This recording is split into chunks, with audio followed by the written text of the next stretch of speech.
सर्वोत्तम सदगुरु है। और ये सर्वोत्तम सदगुरु जो है, जब वचन से बोलते थे, कभी 1,000, कभी 2,000, कभी 3,000, कभी जो है समझ लो 30,000 लोग भी प्रभु यीशु मसीह की आवाज को सुनने के लिए एकत्रित होते थे। और ये भी एक सौभाग्य की बात है, यीशु मसीह कभी कभी अकेले अकेले में भी लोगों से बात करते हैं। ये एक बहुत ही रुचिकर और हमें सांत्वना देने वाली और प्रोत्साहन देने वाली एक बात है कि यीशु मसीह इतना बड़ा एक प्रचारक है और इतना बड़ा एक सदगुरु है। और वो सदगुरु जो है अकेले अकेले में भी व्यक्तिगत तौर पे जो है क्लास लेने वाला एक व्यक्ति था। ऐसा इस संसार में कोई नहीं होगा। एक व्यक्ति को भी प्रभु एक बहुमूल्य समझकर उस व्यक्ति के साथ भी वचन को बांटना चाहता है। उसका बहुत सारे उदाहरण बाइबल में है। निकोदेमुस से प्रभु यीशु ने व्यक्तिगत तौर पे बातें की, सामरी स्त्री से व्यक्तिगत तौर पे बातें की। और ठीक उसी प्रकार हम मरियम के बारे में पढ़ते हैं। मरियम के घर में 3 लोग थे, लेकिन प्रभु के चरणों पर बैठकर वचन को सुनने वाली एक ही थी, वो मरियम।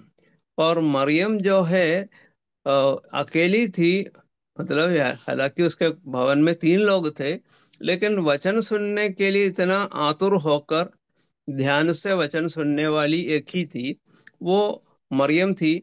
और उस मरियम को भी अ, वचन सुनाने के लिए प्रभु यीशु मसीह ने समय निकाला। तो हम देख सकते हैं हमारे प्रभु यीशु मसीह कैसा महान प्रभु है। इसमें इसलिए इसमें जुड़े हुए सभी लोग सौभाग्यशाली लोग हैं, क्योंकि परमेश्वर का वचन सुनने के लिए हम लोग इस प्रकार अलग अलग जगह से जुड़ गए हैं। कौन वचन सुनाता है उसका महत्व नहीं, और किसके बारे में सुनाते हैं उसका महत्व है। तो इसलिए हम आज प्रभु यीशु मसीह के महायाजकीय सेवा के संबंध में कुछ बातें और विचार करने जा रहे हैं। अभी हम पढ़ के सुनेंगे इब्रानी की पत्री अध्याय 7 और उसका 20 से 25 तक के पदों को हम पढ़ के सुनेंगे। कोई भी भाई पढ़ के मदद करे तो अच्छा है। इब्रानी की पत्री कैन आई 7वें रीड अध्याय अंकल? के 20 7वें से 25 तक। Okay, thank you.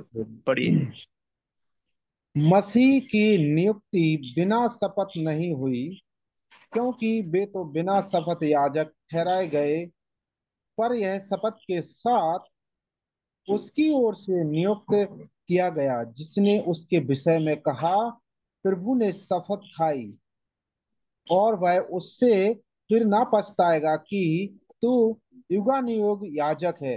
इस प्रकार यीशु एक उत्तम वाचा का जामिन ठहरा। वे तो बहुत बड़ी संख्या में याजक बनते आए। इसका कारण यह था कि मृत्यु उन्हें रहने नहीं देती थी, पर यह युगानुयुग रहता है। इस कारण उसका याजक पद अटल है। इसीलिए जो उसके द्वारा परमेश्वर के साथ पास आते हैं, वह उनका पूरा पूरा उद्धार कर सकता है, क्योंकि वह उनके लिए विनती करने को सर्वदा जीवित है। अतः ओके, ऐसा ही। धन्यवाद भाई। यस, ओके, थैंक एक शब्द प्रार्थना करते हैं। प्रेमी पिता, आपके धन्य वचन के लिए धन्यवाद। आपके पुत्र हमारे उद्धारकर्ता यीशु मसीह के लिए, यीशु मसीह की महानता के लिए और यीशु मसीह की बहुत बड़ी सेवा के लिए हम धन्यवाद देते हैं। प्रभु यीशु मसीह की क्रूस की मृत्यु को स्मरण करके फिर से धन्यवाद देते हैं। इसमें जुड़े सभी भाइयों को, बहनों को, बच्चों को परमेश्वर पिता आप स्वर्गीय का आशीष दें। परमेश्वर का वचन सीखने के लिए, समझने के लिए, उस पर चलने के लिए हम सबकी सहायता कीजिए। प्रार्थना उद्धार करते यीशु मसीह के धन्य नाम में होकर मांगते हैं, आमीन। यू। आमीन। आमीन। अच्छा, तो हम पिछले दिनों में सीखते आ रहे थे यीशु मसीह की सिद्धता के बारे में। यीशु मसीह के समान महायाजक पहले कभी नहीं हुआ था। और हमने विचार किया था यीशु मसीह महामहिमन के दाहिनी ओर विराजमान है या बैठ बैठ गया है, ऐसा हमने दिख सीखा था।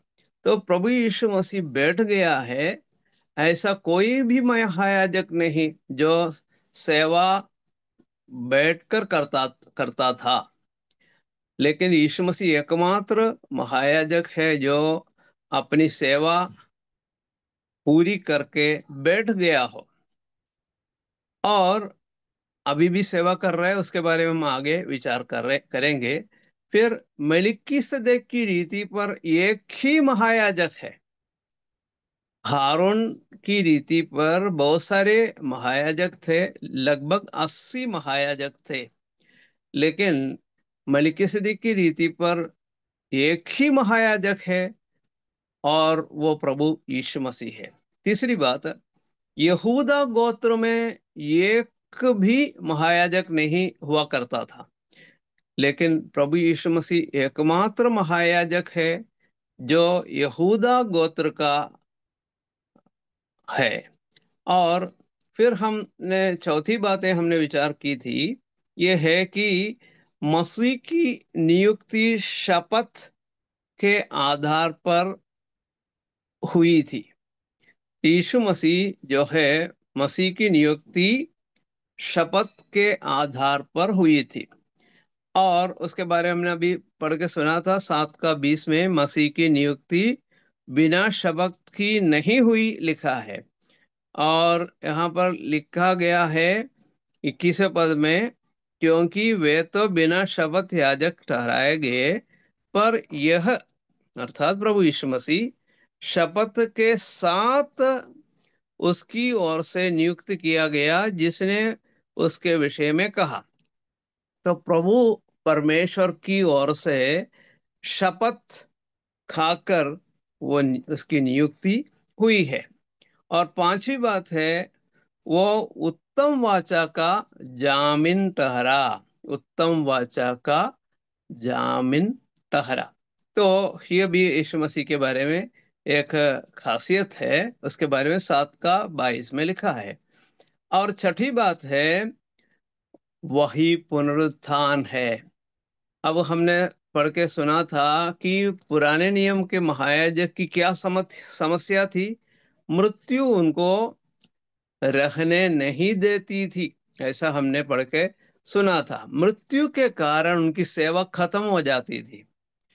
फिर एक और महायाजक उसके बाद में सेवा के लिए नियुक्त किया जाता था।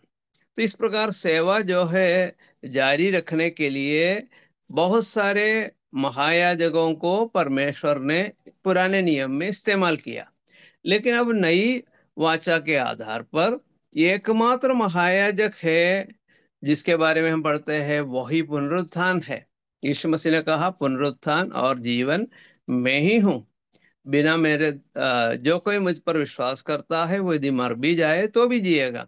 तो यीशु मसीह स्वयं पुनरुत्थान है। यीशु मसीह की मृत्यु जरूर हुई, बलिदान जरूर हुआ, लेकिन मरने के बाद यीशु मसीह फिर से जीवित हो उठा और वो पुनरुत्थान है।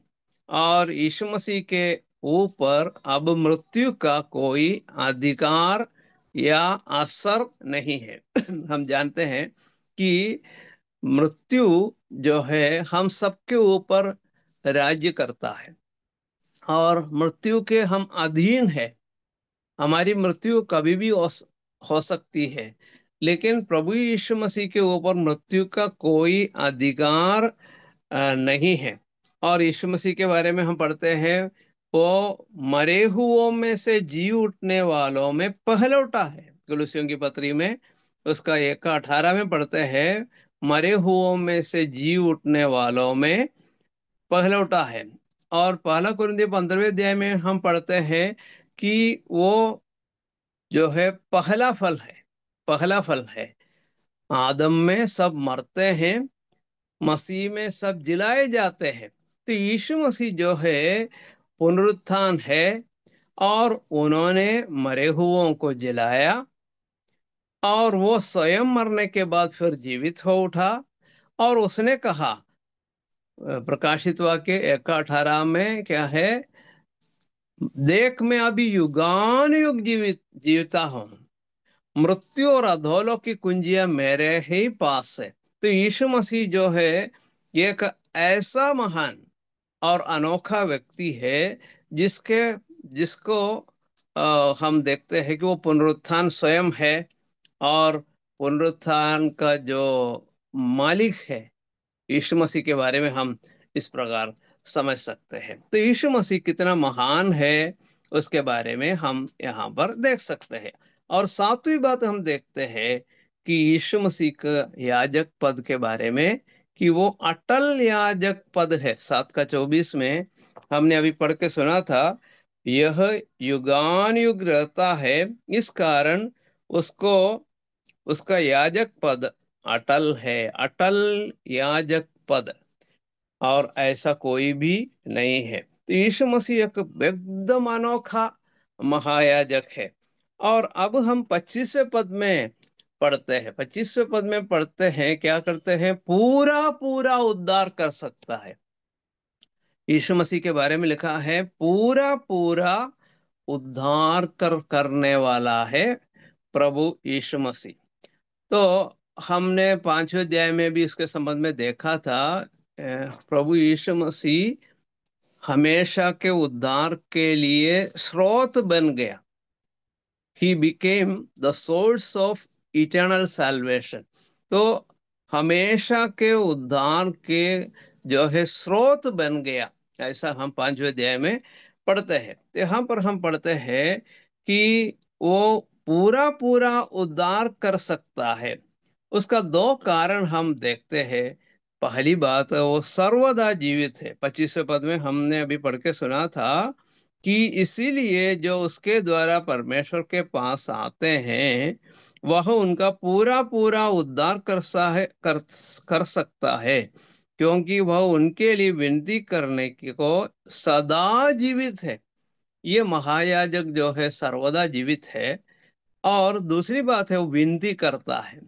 अच्छा मेरे प्रिय भाइयों और बहनों, पुराने नियम में ऐसा कोई महायाजक नहीं जो विनती करता हो।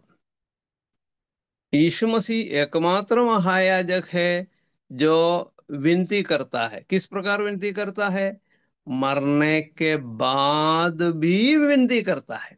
ऐसा कोई महायाजक है क्या मरने के बाद विनती करने वाला? नहीं, कोई भी नहीं। आप सब जानते हैं। तो यीशु मसीह एकमात्र महायाजक है, मरने के बाद भी विनती करता है, क्योंकि मरने के बाद वो फिर जीवित हो उठा, जीवित हो उठकर स्वर्ग में है, इसलिए वो विनती करता है। तो यीशु मसीह के बारे में हम पढ़ते हैं, वो पूरा पूरा उद्धार कर सकता है। यह बात पुराने नियम के किसी भी महायाजक के बारे में सच नहीं है, क्योंकि वो पूरा पूरा उद्धार करने के स्थान पर थोड़ा सा भी उद्धार नहीं कर सकता है। थोड़ा सा भी उद्धार नहीं कर सकता है, क्योंकि यीशु मसीह जो है प्रभु की आज्ञा का है, पिता परमेश्वर की आज्ञा का पालन करते हुए मृत्यु तक आज्ञाकारी रहकर अपनी सेवा को प्रभु यीशु मसीह ने पूरी की है। तो किस प्रकार पूरी की है? बलिदान देकर, अपने आप को बलिदान देकर इस सेवा को यीशु मसीह ने पूरी की है।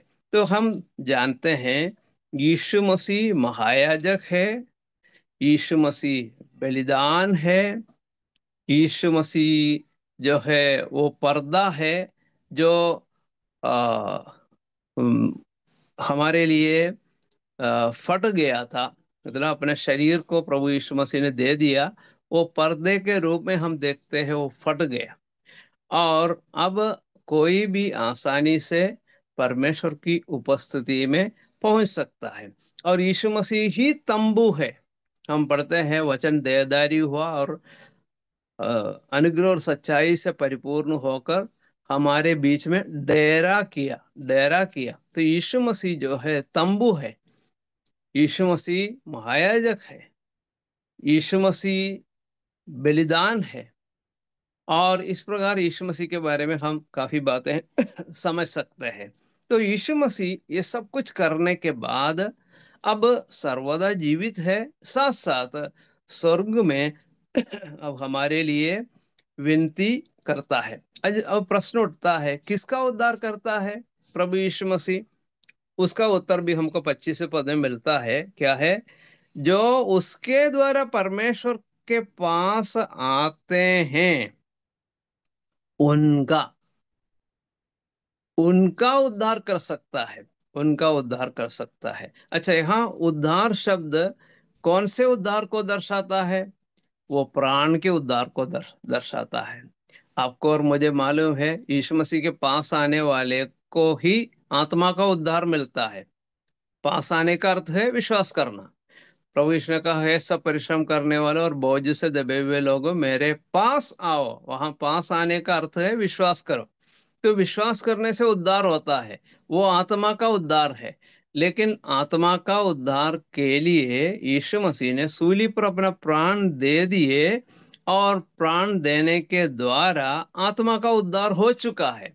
लेकिन अब यीशु मसीह क्या कर रहे हैं? आत्मा के उद्धार के लिए नहीं, स्वर्ग में आत्मा के उद्धार के लिए विनती नहीं कर रहे हैं, वरन प्राण के उद्धार के लिए यीशु मसीह अब विनती कर रहे हैं। तो ये बात हम समझकर प्रभु को हम धन्यवाद दे सकते हैं, क्योंकि मेरे और आपका प्राण उद्धार जो है आधा अधूरा उद्धार नहीं, पूरा पूरा उद्धार है, संपूर्ण उद्धार है। यानी एक व्यक्ति जो यीशु मसीह पर विश्वास विश्वास करता है, उसके आत्मा का उद्धार होता है, प्राण का उद्धार भी होता है, और शरीर का भी उद्धार होता है। बस इतना है, 3 कालों में होता है। जब हमने यीशु मसीह पर विश्वास किया, तब हमारे प्राणों का उद्धार हुआ या हो गया। और आज प्रभु यीशु मसीह के उस महायाजकीय सेवा के कारण मेरे और आपके प्राणों का उद्धार हो रहा है। अच्छा, एक दिन यीशु मसीह वापस आएगा, तब हमारे शरीर का भी उद्धार हो जाएगा। तो इस प्रकार यीशु मसीह पूरा पूरा उद्धार करने वाला है। लेकिन वर्तमान में, जैसे भाई ने भी प्रार्थना में याद की थी, कि यीशु मसीह जो है आज वर्तमान में हमारे प्राणों के उद्धार के लिए सेवा कर रहे हैं। अब समझना है, ये कितना महत्वपूर्ण सेवा है, क्योंकि आत्मा के उद्धार के बाद प्रभु यीशु मसीह ने हमें छोड़ा नहीं, हमें त्यागा नहीं। बस अब प्राण का उद्धार आप अपने आप कर लो, ऐसा नहीं।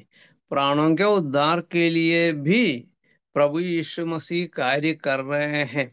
अब समझना है, आत्मा का उद्धार जितना महत्वपूर्ण है, उतना महत्वपूर्ण है प्राण का उद्धार भी। दोनों महत्वपूर्ण है।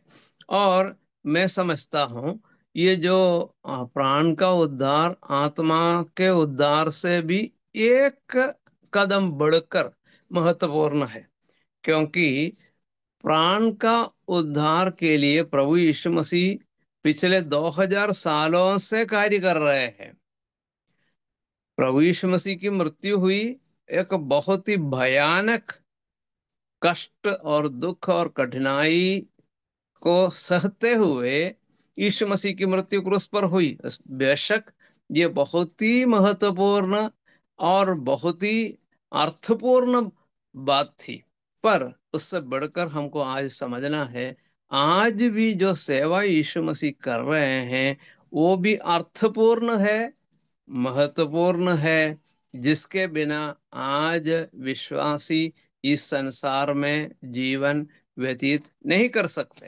तो इसलिए आज मेरा और आपका उद्धार, प्राण का उद्धार के लिए यीशु मसीह जो कर रहे हैं, वो भी बहुत ही महत्वपूर्ण कार्य है। वो कार्य यीशु मसीह कर रहे हैं। अच्छा, एक और बात, जब यीशु मसीह की मृत्यु क्रूस पर हुई, सारी दुनिया के लिए यीशु मसीह की मृत्यु हुई। लेकिन वर्तमान में यीशु मसीह जो महायाजकीय सेवा कर रहे हैं, वो केवल विश्वासियों के लिए है, और वे विश्वासियों के लिए जो अब जीवित है। यीशु मसीह की क्रूस की मृत्यु जो है हमेशा हमेशा के लिए सभी विश्वासियों के लिए हुई थी। जिस जो लोग मर के अब प्रभु में सो गए हैं, उनके लिए भी यीशु मसीह की मृत्यु हुई। और वर्तमान में जो लोग जीवित हैं, उनके लिए भी यीशु मसीह की मृत्यु हुई। और भविष्य में यीशु मसीह पर विश्वास करने जा रहे हैं, उनके लिए भी यीशु मसीह की मृत्यु हुई है। लेकिन महायाजकीय सेवा केवल विश्वासियों के लिए, कलीसिया के लिए है। यीशु मसीह पर विश्वास करके वर्तमान में आज जो जीवित हैं, उनके लिए यीशु मसीह की सेवा है। और वो सेवा यीशु मसीह बड़ी विश्वास योग्यता के साथ आज कर रहे हैं। तो प्राण का उद्धार है अभी हमारा विषय। और प्राण के उद्धार के लिए यीशु मसीह की महायाजकीय सेवा बहुत ही महत्वपूर्ण है। लेकिन वहां पर एक प्रयोग 25वें पद में आपने देखा है, क्या है? जो उसके पास आते हैं। इसका क्या अर्थ होता है? जो उसके पास आते हैं, प्रभु के पास आना या समीप आना, यीशु मसीह के साथ एक निकटतम संबंध को जारी रखते हुए जीवन व्यतीत करना, प्रभु से दूरी रखते हुए नहीं। प्रभु यीशु मसीह की संगति में हमें बराबर रहना है। और प्रभु यीशु मसीह पर विश्वास करने वाले विश्वासियों के साथ हमारी सही संगति होना है। ये दोनों महत्वपूर्ण बातें हैं। यीशु मसीह पर मैंने विश्वास किया, अब विश्वासियों के साथ मेरी संगति की क्या जरूरत है? मैं तो यीशु मसीह के साथ, तो मेरी संगति तो ठीक है, कोई प्रॉब्लम नहीं है, ऐसा कहने वाले कुछ विश्वासी लोग हैं। लेकिन ऐसा नहीं। हमारी संगति पिता परमेश्वर के साथ, उसके पुत्र यीशु मसीह के साथ सही होना है। और साथ साथ सह विश्वासियों के साथ भी हमारी संगति सही होना चाहिए। तो प्रभु के पास जो आते हैं या प्रभु के साथ सही संगति में रहते हैं, उनका पूरा पूरा उद्धार कर सकता है, ऐसा उसका एक अर्थ है। इसका तात्पर्य क्या है? प्रभु सबका उद्धार तो करता है, और प्रभु यीशु मसीह सभी विश्वासियों का भी उद्धार करता है, या उनके लिए महायाजकीय सेवा जरूर करते हैं। लेकिन उस महायाजकीय सेवा का महत्व वे लोग समझेंगे जो प्रभु के पास रहते हैं, प्रभु के की संगति में रहते हैं। और वो व्यक्ति जो है हर पल भी प्रभु की उस महायाजकीय सेवा के महत्व को अनुभव करेंगे, और उत्तरोत्तर आत्मिक जीवन में आगे बढ़ते चले जाएंगे। तो हम सब मसीह जीवन जीते हैं, आप भी जीते हैं, मैं भी जीता हूँ, हम सब जीते हैं। लेकिन जो व्यक्ति प्रभु के पास रहते हैं या प्रभु की उपस्थिति में रहते हैं, उस व्यक्ति के जीवन का एक झलक अलग होता है, शोभा अलग होती है। तो इसलिए प्रभु चाहते हैं कि हम उसके निकट रहे। हमने चौथे अध्याय में पढ़ के सुना था, क्या है? अनुग्रह के सिंहासन के बारे में। वहां पर क्या प्रयोग है आपको मालूम है? चौथे अध्याय का उसका 16वें पद में आपने पढ़ के सुना था। और एक और बार हम उस आशय को समझने के लिए उस पद को एक और बार पढ़ के सुनेंगे। इब्रानी की पत्री 4 का 16।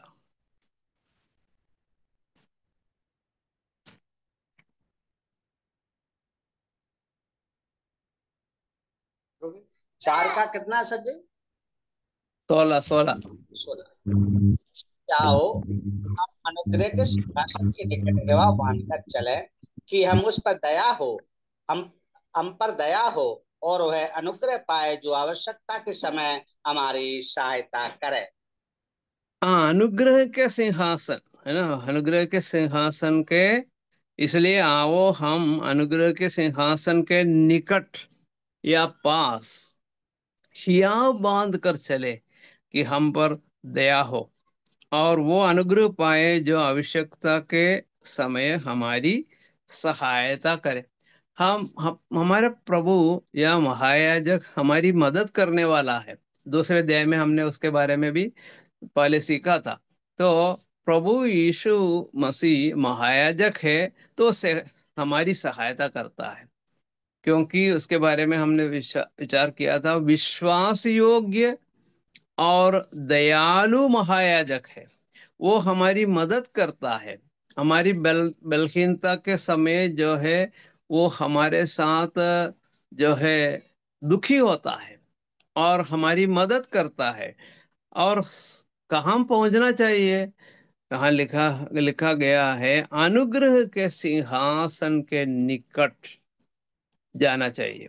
तो प्रभु के निकट आते हैं, उनको प्रभु देखते हैं और उनकी प्रभु मदद करते हैं। जो व्यक्ति प्रभु से दूर रहते हैं, वो व्यक्ति ये जो अनुग्रह के सिंहासन के द्वारा जो सहायता मिलती है, वो सहायता को अनुभव नहीं कर पाएंगे। और ऐसा है तो उसका जो है पूरा पूरा उद्धार, यानी उसके प्राण के उद्धार में एक बढ़ती को देखने को नहीं मिलेगा। उद्धार तो हुआ, लेकिन उस व्यक्ति के आत्मिक उन्नति को हमें देखने को नहीं मिलेगा, क्योंकि उस महायाजक की सेवा उनके जीवन में सार्थक रूप से प्रकट नहीं होता है। जो व्यक्ति ज्यादा प्रभु पर भरोसा रखते हैं, उसको ज्यादा प्रभु का अनुग्रह मिलता है, और ज्यादा अनुग्रह मिलता है तो ज्यादा वो आत्मिक उन्नति प्राप्त करते हुए आगे बढ़ेंगे। तो इसलिए प्रभु आपकी और मेरी सहायता करे कि हम प्रभु पर पूरा पूरा भरोसा रखते हुए अपना जीवन व्यतीत करते रहे। तो इसलिए लिखा है, इसलिए उसके द्वारा, 7वें अध्याय का 25 से मैं पढ़ता हूँ, इसलिए जो उसके द्वारा परमेश्वर के पास आते हैं, वह उनका पूरा पूरा उद्धार कर सकता है, क्योंकि वह उनके लिए विनती करने को सर्वदा जीवित है। तो इसलिए हम निरंतर इस बात को याद रखें। हाँ, तो प्रभु यीशु मसीह तो सेवा कर रहे हैं, मैं कैसे भी जीऊं तो भी चल जाएगा, ऐसा नहीं।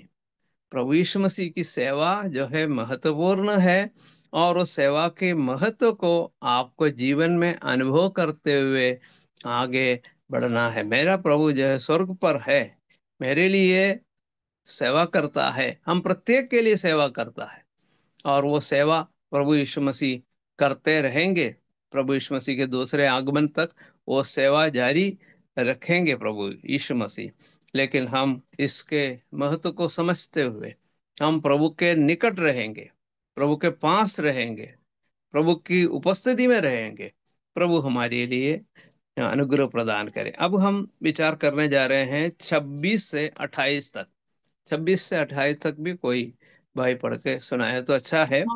आ, जी ऐसा सर। ही महायाजक हमारे योग्य था, जो पवित्र और निष्कपट और निर्मल और पापियों से अलग और स्वर्ग से भी ऊंचा किया हुआ हो। उन महायाजकों के सम्मान उसे आवश्यक नहीं कि प्रतिदिन पहले अपने पापों और फिर लोगों के पापों के लिए बलिदान चढ़ाए, क्योंकि उसने अपने आप को बलिदान चढ़ाकर उसे एक ही बार में पूरा कर दिया है। क्योंकि व्यवस्था तो निर्बल मनुष्यों को महायाजक नियुक्त करती है, परंतु उस शपथ का वचन जो व्यवस्था के बाद खाई गई उस पुत्र को नियुक्त करता है, जो युगानुयुग के लिए सिद्ध किया गया हो। ओके, धन्यवाद भाई। तो यहाँ पर हम यीशु मसीह के आ, बारे में, उसके अलग अलग गुणों के बारे में पढ़ते हैं। कितने गुण हैं ये, क्या एक बार हम गिन के देख लेते हैं। 26वें पद में, ऐसा ही महायाजक हमारे योग्य था। क्या क्या योग्यताएं हैं? नंबर 1, पहली बात, पवित्र। नंबर 2, निष्कपट। नंबर 3, निर्मल। नंबर 4, पापियों से अलग। नंबर 5, स्वर्ग से भी ऊंचा किया हुआ हो। तो 5 विशेष गुण रखने वाला है हमारा महायाजक। ऐसा ही महायाजक हमारे योग्य था। तो ऐसे एक महायाजक को यदि कोई इस संसार में ढूंढता तो नहीं मिलता। लेकिन अब देखो लेखक क्या बोल रहे हैं। देखो, एक योग्य योग्य महायाजक, जो हमारे योग्य महायाजक है, उसके बारे में बताया गया है। सबसे पहली बात, वो पवित्र है। पवित्र है। यीशु मसीह की पवित्रता के बारे में आप सब जानते हैं। यीशु मसीह की पवित्रता जो है एक अनोखी पवित्रता है, जिसकी तुलना में किसी में नहीं देखते हैं। और यीशु मसीह जो है आदम की रीति पर महायाजक नहीं, न हारून की रीति पर महायाजक है। और यीशु मसीह आदम के उस वंशावली में नहीं आता है, न हारून की वंशावली में आता है, वरन यीशु मसीह जो है इब्राहिम की वंशावली में या दाऊद की वंशावली में आता है। तो यीशु मसीह जो है एकदम भिन्न है। एकदम भिन्न है। और यीशु मसीह उद्धार करता है। यीशु मसीह उद्धार करता है। और उद्धार करता होने के नाते यीशु मसीह ने बहुत कष्ट सहा, दुख उठाया, और मर के फिर से जीवित हो उठा है। लेकिन वहां पर हम देखते हैं यीशु मसीह पवित्र है। सरल रीति से हम उसके बारे में सोचे। पहली बात, यीशु मसीह का जन्म पवित्र था, क्योंकि यीशु मसीह का कोई मानुषिक पिता नहीं था। यीशु मसीह का कोई मानुषिक पिता नहीं था, तो इसलिए वो कुंवारी कन्या से जन्मा, तो वो बिल्कुल पाप रहित, जन्म से पाप रहित था। पहली बात। फिर जीवन में यीशु मसीह के जीवन को देखो। यीशु मसीह का जीवन पवित्र था। अब यीशु मसीह के 12 साल के जीवन के बाद 30वें साल में यीशु मसीह के बारे में हम पढ़ते हैं। तो कई लोग पूछते हैं 30 साल के अंतर्गत प्रभु यीशु ने क्या किया। अलग अलग लोग अलग अलग प्रकार के कल्पना करते हैं, विचार करते हैं। लेकिन कुछ भी विचार की जरूरत नहीं है। परमेश्वर यीशु मसीह के बारे में क्या कहता है वो महत्वपूर्ण है। क्योंकि 2000 साल पहले की बात हम में से कोई नहीं जानता है। लेकिन परमेश्वर क्या कहता है। यीशु मसीह के बपतिस्मा के समय स्वर्ग से आकाशवाणी हुई और कहा कि यह मेरा प्रिय पुत्र है, जिससे मैं अत्यंत प्रसन्न हूं। उस प्रयोग को आप थोड़ा सा ध्यान पूर्वक देख लीजिए। यह मेरा प्रिय पुत्र है। यह मतलब पास में खड़े है ना। यदि दूर होता तो वह बोल सकता है ना। पिता परमेश्वर दूर से नहीं बोल रहे हैं कि वह मेरा प्रिय पुत्र है, नहीं। बोलते हैं यह, मतलब पिता परमेश्वर के साथ एक निकटतम संबंध रखने वाला। मानो पिता परमेश्वर यीशु मसीह की बाईं ओर खड़े होकर दाहिनी ओर खड़े होने वाले यीशु मसीह के बारे में गवाही देता हो। यह है इसका तात्पर्य, है ना। हम सब यह कब बोलते हैं। एक व्यक्ति पास में खड़ा है या पास में बैठा है तब बोलते यह, है ना। दूर में हो तो हम वह वही बोलते हैं। तो यह मतलब पिता परमेश्वर के साथ यीशु मसीह का संबंध कभी नहीं टूटा, न संगति टूटी। तो यीशु मसीह परमेश्वर कहते हैं यह, फिर क्या बोलते हैं मेरा, है ना। मेरा मतलब एक घनिष्ठ संबंध को दर्शाता है। मेरा, हम बोलते हैं मेरी पत्नी, मेरा बेटा, है ना, या मेरे पति। इस प्रकार अपन जब बोलते हैं तो एक निकट संबंध को दर्शाता है। तो यह मेरा, फिर क्या लिखा, प्रिय। परमेश्वर के लिए यीशु मसीह प्रिय है। क्यों प्रिय है। क्योंकि परमेश्वर पिता की इच्छा के अनुसार ही कार्य करने वाला व्यक्ति है, प्रिय है ना। किसको हम प्रिय कहते हैं, किसको हम अप्रिय कहते हैं, है ना। आपको मालूम है हिंदी भाषा है, तो प्रिय, यह मेरा प्रिय। फिर क्या लिखा है? पुत्र। पुत्र, यीशु मसीह जो है कब पुत्र बना? यीशु मसीह जो है सनातन परमेश्वर का सनातन पुत्र है। बस इतना अंतर है, मनुष्य के रूप में आकर 30 साल यीशु मसीह ने कैसा जीवन व्यतीत किया, यह है सवाल। उस सवाल का उत्तर है कि यीशु मसीह अभी भी पुत्र है। अभी भी पुत्र है, पूर्ण रूप से परमेश्वर, पूर्ण रूप से मनुष्य है। तो यीशु मसीह के बारे में, यह मेरा प्रिय पुत्र है, था नहीं। यह मेरे प्रिय पुत्र था में और है में अंतर क्या है आपको मालूम है। तो क्या कहते हैं? मेरा प्रिय पुत्र है। फिर क्या लिखा है? जिससे मैं अत्यंत प्रसन्न हूं। तो आज वर्तमान में जब 30 साल की उम्र रखने वाले इस व्यक्ति से मैं आज भी प्रसन्न हूं। अप्रसन्न करने वाली कोई बात इसमें नहीं है, इसका तात्पर्य। तो यीशु मसीह पवित्र है, बहुत ही सरल रीति से समझ सकते हैं। जन्म से और जीवन में यीशु मसीह पवित्र था। ठीक है। आज फिर 3 साल, 3.5 साल यीशु मसीह लोगों के बीच में विचरण किया, सेवा की, लोगों की मदद की और उपदेश दिया।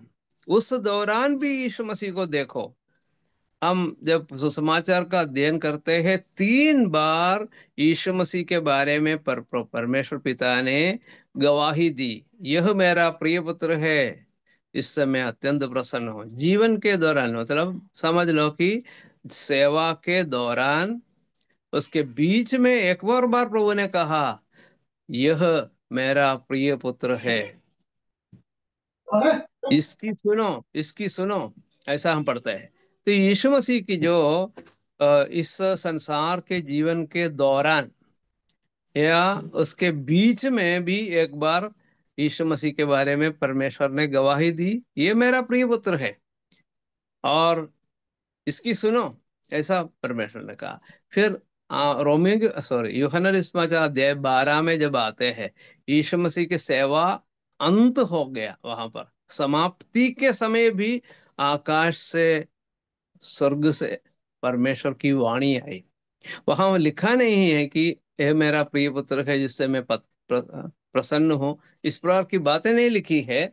लेकिन आकाशवाणी यीशु मसीह के बारे में हुई, ऐसा वहां पर लिखा हुआ है। तो कहने का तात्पर्य और कुछ नहीं है, पिता परमेश्वर गवाही देता है कि यह मेरा प्रिय पुत्र है। तो यीशु मसीह पवित्र है। इससे ज्यादा महत्व की, इससे ज्यादा जो है व्याख्या की क्या जरूरत है। अच्छा, यीशु मसीह के पुनरुत्थान के द्वारा भी ये साबित हो गई कि यीशु मसीह पवित्र है। एक पद हम जल्दी पढ़ के सुनेंगे, रोमियो के पत्र अध्याय 1, रोमियो अध्याय 1 उसका 4 पढ़ेंगे। रोमियो 1 का 4 में क्या लिखा है? और पवित्रता की आत्मा के भाव से मरे हुओं में से जी उठने के कारण सामर्थ्य के साथ परमेश्वर का पुत्र ठहरा है। हाँ, धन्यवाद। यहाँ पर क्या लिखा है? पवित्रता की आत्मा के भाव से मरे हुओं में से जी उठने के कारण सामर्थ्य के साथ परमेश्वर का पुत्र, सामर्थ्य के साथ परमेश्वर का पुत्र ठहरा है। अच्छा, तो यह सब हम देखते हैं, परमेश्वर पिता की ओर से ये आवाज आई है, या परमेश्वर जो है इसकी गवाही देता है। यीशु मसीह के पुनरुत्थान के द्वारा परमेश्वर ये प्रकट किया, ये प्रकट किया कि यीशु मसीह सचमुच में परमेश्वर का पुत्र है। अच्छा, तो जिसके बारे में हम बार बार वचनों में पढ़ते हैं कि ये जो है पुत्र है, मैंने तुझे आज क्या है, जन्माया है। आज जन्माया है, वो पुनरुत्थान के संबंध में बताया गया है। ठीक है। तो हम क्या देखते हैं, यीशु मसीह यदि पवित्र नहीं होता, यीशु मसीह की मृत्यु के बाद वो जीव उठता नहीं, फिर जीवित नहीं होता, परमेश्वर उनको जिलाता नहीं। यीशु मसीह पवित्र है, तो पुनरुत्थान के द्वारा ये साबित हो गया कि बिल्कुल पवित्र है।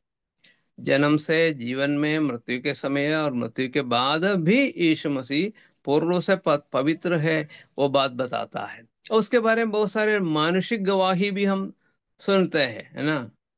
यहूदा ने जो यीशु मसीह को पकड़वाया था, उसने भी गवाही दी। पवित्र लहू है यीशु मसीह के बारे में, उसने उसने कहा था। ठीक है। और पिलातुस की पत्नी ने कहा, है ना, वो पवित्र है। और पिलातुस ने भी 3 बार कहा, इसमें मैं कोई दोष नहीं पाता, 3 बार कहा था, है ना। सूबेदार ने कहा ये सचमुच में धर्मी था, ये सचमुच में परमेश्वर का पुत्र था, है ना। इस प्रकार बहुत सारी गवाहियां भी हम देखते हैं यीशु मसीह की पवित्रता के बारे में। और हम समझते हैं यीशु मसीह पवित्र है। 3 कथन है नए नियम में यीशु मसीह की पवित्रता के बारे में, 3 कथन है, आप सब जानते हैं। कौन कौन सा है? पहला पतरस 2 का 22 में पतरस कहता है, जो जिसने पाप नहीं किया, यीशु मसीह के बारे में हम पढ़ते हैं, उसने पाप नहीं किया, ऐसा हम पढ़ते हैं। बाद में पढ़ के देख लीजिए, पहला पतरस 2 का 22 में लिखा है उसने पाप नहीं किया। पतरस कहता है उसने पाप नहीं किया। ठीक ना है। तो उसने पाप किया और ना हाँ, उसके मुंह से छल की कोई बात निकली। ओके, धन्यवाद। तो क्या लिखा है? उसने पाप नहीं किया। किसने? यीशु मसीह ने पाप नहीं किया। अच्छा, तो 2 कुरिन्थियों 5 का 21 में क्या कहते हैं? फिर पौलुस कहते हैं कि जो पाप से अज्ञात था, यीशु मसीह की पवित्रता के बारे में दूसरा कथन है, जो 2 कुरिन्थियों 5 का 21 में हम पढ़ते हैं।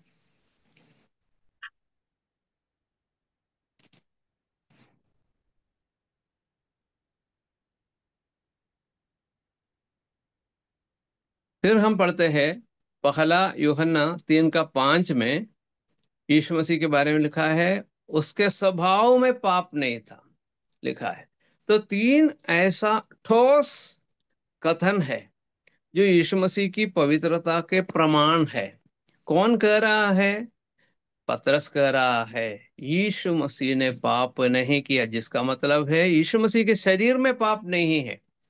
यीशु मसीह के क्रियाकलापों पर ध्यान देने वाला एक व्यक्ति था पतरस। पतरस कहता है यीशु मसीह ने पाप नहीं किया। मैंने इतने सालों में देखा, 3 साल, 3.5 साल जो है, बहुत ही ध्यानपूर्वक मैंने देखा यीशु मसीह के कामों को, उसने पाप नहीं किया। ठीक। फिर क्या कहते हैं? पौलुस पौलुस एक दार्शनिक था। एक दार्शनिक होने के कारण उसने यीशु मसीह के जीवन का विश्लेषण किया और ध्यानपूर्वक देखा, और बाएं दाएं देखा, अंदर भी जाकर देख लिया, यीशु मसीह के अंदर जाकर देख लिया, और देखा कि वो पाप से अज्ञात था। मतलब यीशु मसीह के प्राण में पाप नहीं है। अच्छा, यूहन्ना, जिसके बारे में हम सब जानते हैं, यूहन्ना जो है यीशु मसीह का निकटतम चेला था, हमेशा यीशु मसीह से सीने सीने से लग अपने आप को लगाकर वो बैठता था। तो यीशु मसीह के दिल के धड़कन को भी जानने वाला चेला था यूहन्ना, जिससे यीशु मसीह प्रेम करता था और यीशु मसीह से वो भी प्रेम करता था। तो ये एक व्यक्ति यीशु मसीह के आत्मा में प्रवेश करके क्या बता रहे हैं? उसके स्वभाव में पाप नहीं, या उसमें पाप नहीं, उसमें पाप नहीं। In him there is no sin, in him is no sin. इसका मतलब उसके अंदर, मैंने उसके आत्मा में भी झांक कर देख लिया, उसके आत्मा में भी पाप नहीं है। तो यीशु मसीह की पवित्रता के बारे में 3 कथन बहुत ही महत्वपूर्ण है। क्या है महत्वपूर्ण? उसने पाप नहीं किया, पतरस, वो पाप से अज्ञात था, पौलुस, उसके स्वभाव में पाप नहीं, यूहन्ना। ये 3 लोग जो है स्पष्टतया यीशु मसीह की पवित्रता के बारे में कहते हैं। अच्छा, तो क्या यीशु मसीह जो है कोई सन्यासी था क्या? हिमालय के कंदराव में जाकर कहीं बैठ गया और जो है क्या कर रहा है, ध्यान मगन होकर वहां बैठ गया, जिंदगी भर वहां गुजारा, तो उसको कोई किसी व्यक्ति से कोई संबंध नहीं था, ऐसा है? आपको मालूम है कई ऐसे सन्यासी है, हम उनकी आलोचना नहीं कर रहे हैं। वे लोग जो है चुपचाप किसी जगह में जाकर बैठ जाते हैं।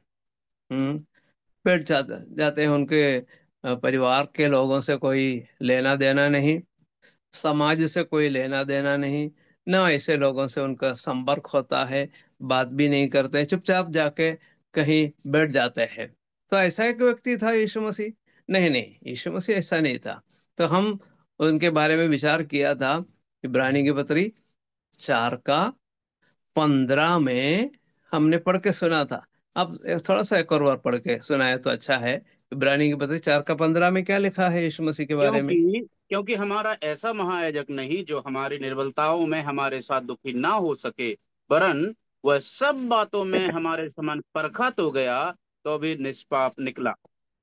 अच्छा, बहुत बहुत धन्यवाद भाई। क्या लिखा है? सब बातों में हमारे समान, हमारे समान परखा तो गया। परखा तो गया, अब याद ध्यान देना, ये परखा तो गया, परखना या जांचना। तो लोगों ने यीशु मसीह को परखा, लेकिन पर निष्पाप निकला। आपको मालूम है फरीसियों ने, सदूकियों ने, शास्त्रियों ने, पुरनियों ने, महायाजकों ने, राजाओं ने और पिलातुस ने, फिर सिपाहियों ने, सबने परख के देखा है। उसको मार कर भी देखा, ठट्ठा कर कर भी देखा, मुंह पर थूक कर भी देखा। तो सब आपको मालूम है। और शैतान ने भी उसको परखा था, ठीक है, तो भी निष्पाप निकला। इतना कष्ट, दुख, परेशानी, निंदा सब सहने के बावजूद भी क्या क्या हुआ? वो निष्पाप निकला, निष्पाप निकला। तो यहाँ पर लिखा है हमारे समान। अच्छा, आप इस संसार में रहते हैं, काम करते हैं, है ना, पत्नी के साथ, बच्चों के साथ, या पति के साथ, बच्चों के साथ, माँ बाप के साथ, परिवार के लोगों के साथ, भाई बहन और पड़ोसी, सबके साथ आप संबंध रखते हैं और कार्य भी करते हैं। आप एक सन्यासी तो नहीं है। तो इस संसार में आपको लोगों से लेना देना, बैठना उठना, खाना खाना, संगति रखना, व्यवहार करना, ये सब है। तो भी आपके जीवन में बहुत सारी समस्याएं आती है। आप भी परखे जाते हैं, और परखे जाने पर क्या है, आपका जीवन कैसा है, मेरा जीवन कैसा है? तो यीशु मसीह इतना ज्यादा परखा गया, इतना ज्यादा परखा गया, तो भी वो निष्पाप निकला।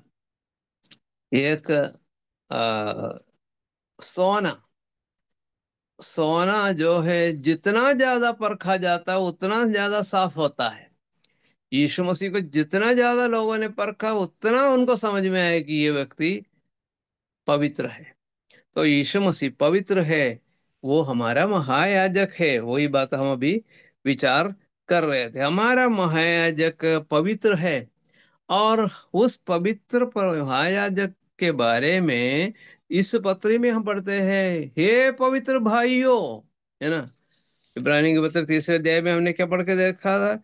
इसलिए हे पवित्र भाइयों, तुम जो स्वर्गीय बुलाहट में भागी हो, उस प्रेरित और महायाजक यीशु पर, जिसे हम अंगीकार करते हैं, ध्यान करो। हे पवित्र भाइयों, ध्यान करो किस पर? इस पवित्र महायाजक पर। तो क्या है, आपका जीवन कितना एक पवित्र जीवन रह रहेगा? इस पवित्र याजक पर आप ध्यान करो, तो क्या हो जाएगा? क्या हो जाएगा? आप और किसी पर ध्यान नहीं देंगे। अक्सर क्या प्रॉब्लम होता है, हम दूसरों पर ध्यान देते हैं, वो भाई कैसा है, ये भाई कैसा है, वो बहन कैसी है, ये बहन कैसी है, या पड़ोसी कैसा है, कलीसिया के प्राचीन कैसा है, या प्रचारक कैसा है, इस प्रकार करके हम दूसरों के बारे में ध्यान करते हैं। क्या होता है? गड़बड़ी होती है, आत्मिक उन्नति नहीं होती है। आत्मिक उन्नति आपको चाहिए, आप प्रभु यीशु मसीह की असीम अनोखी पवित्रता पर ध्यान दे, तो क्या हो जाएगा? आपका जीवन भी उतना पवित्र हो जाएगा, उतना पवित्र हो जाएगा। अभी हम इसी की चर्चा कर रहे थे, यीशु मसीह की पवित्रता किस प्रकार की अनोखी पवित्रता है। वो पवित्रता जो है जन्म से और जीवन में, मृत्यु के समय, मृत्यु के बाद, पुनरुत्थान के बाद भी उनकी पवित्रता किस प्रकार की थी। अलग अलग परीक्षाओं से गुजर कर, जांचे परखे जाने के बावजूद भी यीशु मसीह पवित्र साबित हुआ, और पिता परमेश्वर ने उसके बारे में गवाही दी, ये मेरा प्रिय पुत्र है, ये पवित्र है, जिससे मैं अत्यंत प्रसन्न हूं। और इसलिए जब प्रभु यीशु मसीह स्वर्ग में पहुंच गया, पिता परमेश्वर ने यीशु मसीह को सहर्ष स्वागत किया। है ना? मैं सोचता हूँ बहुत ही हर्ष के साथ, बड़े आनंद के साथ पिता परमेश्वर ने यीशु मसीह के गले लगाया होगा, आलिंगन किया, और कहा कि बैठ जाओ, मेरी दाहिनी ओर बैठ जाओ। तूने जो है उस सेवा को जो मैंने तुझे सौंपी थी, तूने उसको पूरी की है, और मानव जाति का उद्धार का कार्य पूर्ण किया, संपन्न किया। अब बैठ जाओ मेरी दाहिनी ओर।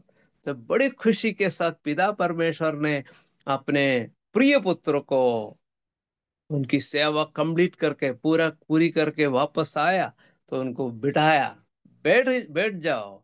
बैठने के योग्य महायाजक है, क्योंकि यीशु मसीह पवित्र है। इसलिए हे भाइयों, हे पवित्र भाइयों, यीशु मसीह को देखो, यीशु मसीह पर ध्यान करो, जो हमारा प्रेरित है और महायाजक है। उस महायाजक पर ध्यान करते हुए हम इस संसार का शेष जीवन व्यतीत करें। मनुष्यों पर बिल्कुल भी ध्यान मत करो, मनुष्यों पर ध्यान मत करो, चाहे भाई हो, चाहे बहन हो, या चाहे कोई भी हो। दूसरों पर ध्यान देने के लिए परमेश्वर के वचन में नहीं कहा गया है, जबकि हमारे सामने ये बात है कि हम ध्यान करें। तो ध्यान करें पर, तो किस पर ध्यान करें? यीशु मसीह पर ध्यान करें, केवल यीशु मसीह पर ध्यान करें। इब्राहिम का दास जब, जिसका नाम एलियासर भी कहते हैं, लेकिन वहां प्रधान या दास था, वो जब इसहाक के लिए पत्नी ढूंढने गया था, तब वहां जा लाबान के घर में, बेतुएल के घर में पहुंचकर उन्होंने अपने बारे में कुछ नहीं कहा, अपने बारे में कुछ नहीं कहा। फिर किसके बारे में कहा? स्वामी के बारे में, केवल स्वामी के बारे में। हमारा स्वामी कौन है, क्या है, उनके पुत्र के बारे में बताया, और किसी के बारे में, अपने बारे में कुछ नहीं बताया। तो आज हम भी उस बात पर ध्यान दें। हमें बताने के लिए सैकड़ों बातें हो सकता है, लेकिन हमें अब बात करना है प्रभु यीशु मसीह के बारे में। हमें बात करने की आवश्यकता, अपने बारे में कुछ मत कहे। हमारे हमें अपने बारे में कहने के लिए क्या है? कुछ भी नहीं है। हमको कहना है हमारे प्रभु यीशु मसीह के बारे में, जिसके बारे में हमने देखा। हे पवित्र भाइयों, ध्यान करो, हमारे प्रेरित और महायाजक यीशु पर ध्यान करो, और हमारा श्रेष्ठ जीवन बहुत ही आशीषमय होने के लिए, आनंदमय होने के लिए, और शांतिपूर्ण होने के लिए प्रभु इन वचनों के द्वारा हमें आशीष प्रदान करे। परमेश्वर के धन्य नाम की स्तुति और महिमा हमेशा हमेशा होती रहे। सबको धन्यवाद। जय मसीह की। जय मसीह की, जय मसीह की। जय मसीह की।